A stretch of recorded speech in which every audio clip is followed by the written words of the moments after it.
आनंद मासिक पत्रिका अंक 1 प्रतिलेखन संख्या 15 एवं 16 गति 85 शब्द प्रति मिनट। माननीय उपसभाध्यक्ष जी, मैं इस विधेयक पर जो 30 अप्रैल को प्रस्तुत किया गया था अपनी राय दे चुका हूं और इसका मैंने समर्थन किया था और आज भी मैं समर्थन करने के लिए खड़ा हुआ हूँ।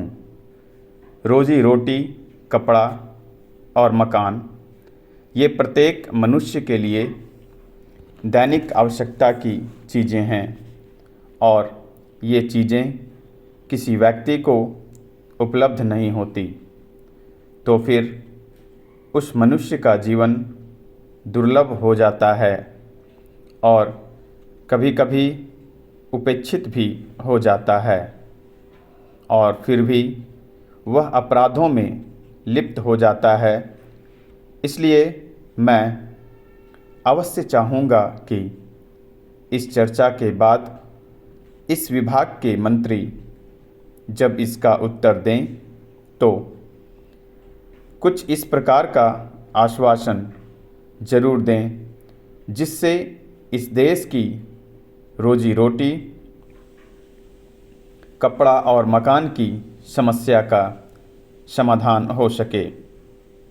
यह समस्या इतनी जटिल है कि अभी हाल ही में 1 जुलाई को भिलाई में वहाँ के मज़दूर रोटी की मांग कर रहे थे। उनकी केवल 2 मांगें थी कि मज़दूरों की छटनी कर दी गई है, उन्हें पुनः सेवा में लिया जाए।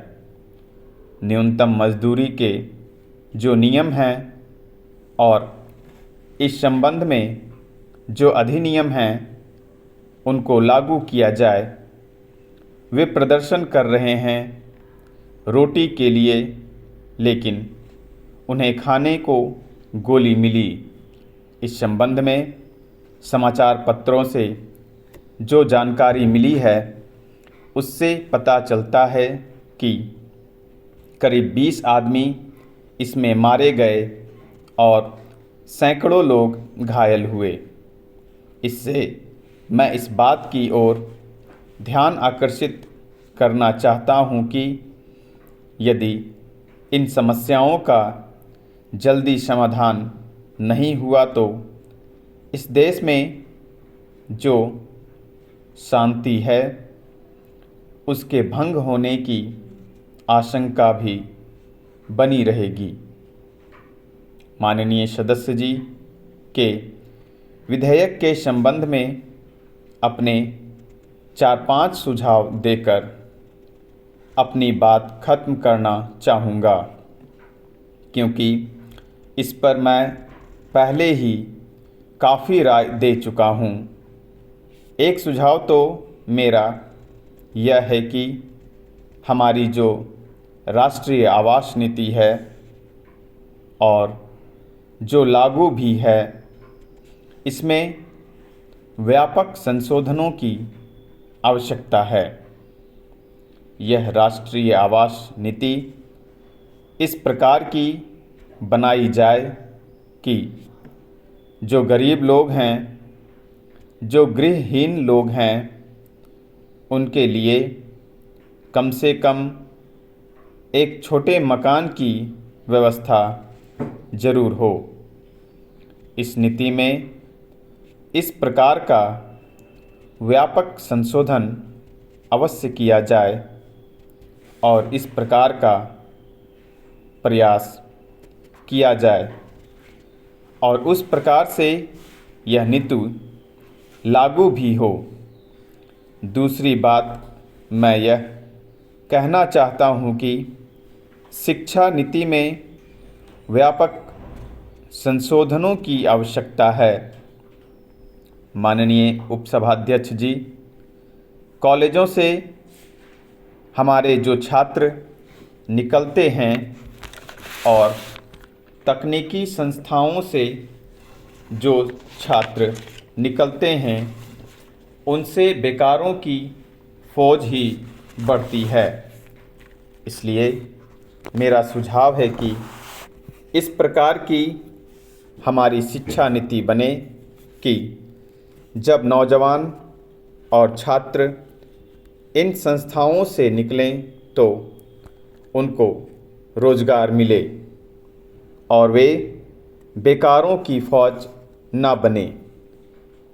तीसरी बात, मैं यह कहना चाहता हूँ कि हाल में एक भानु प्रताप कमेटी बनी थी और उस कमेटी ने कुछ सिफारिशें की। उनकी एक सिफारिश थी कि कृषि को उद्योग का दर्जा दिया जाए।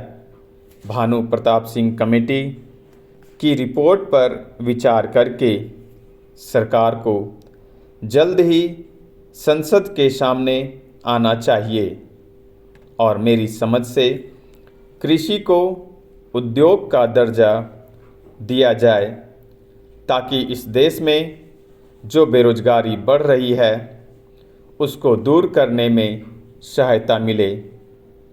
मेरा चौथा सुझाव यह है कि हमारे देश में जो लघु उद्योग हैं, कुटीर उद्योग हैं, हथकरघा उद्योग हैं, जिनमें गरीब और गांव के लोग लगे हुए हैं, उनकी तरफ ध्यान दिया जाए और उनको बढ़ावा दिया जाए।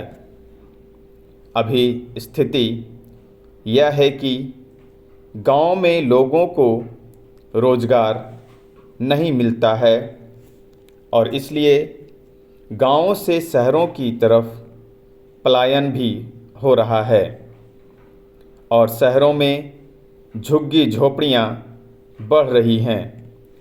इसलिए मेरा सुझाव है कि इन उद्योग में जो लोग लगे हुए हैं उनकी सहायता देनी चाहिए और उनको इस प्रकार से सहायता दी जानी चाहिए कि इन उद्योगों में वृद्धि हो ताकि ये लोग रोजी रोटी कमा सकें और अपने परिवार का भरण पोषण कर सकें। बहुत दिनों से यह मांग चल रही है कि जो काम का अधिकार है इसको मौलिक अधिकारों में जोड़ा जाए। हमारे संविधान में जो directive principle of state policy है उसके अनुच्छेद 41 में इसकी ज़रूर व्यवस्था है, लेकिन इसको संविधान के मौलिक अधिकार में नहीं जोड़ा गया है। इसलिए मेरा सुझाव है कि इस मांग को सरकार को मान लेना चाहिए और काम के अधिकार को मौलिक अधिकारों में जोड़ना चाहिए। श्रीमान, इस संबंध में जो बात माननीय सदस्य जी ने अपने विधेयक में प्रस्तुत की है, हो सकता है कि उससे सरकार सहमत ना हो, लेकिन उनका जो विधेयक है उसमें दिए प्रावधानों को लेकर सरकार को अपनी नीति स्पष्ट करनी चाहिए।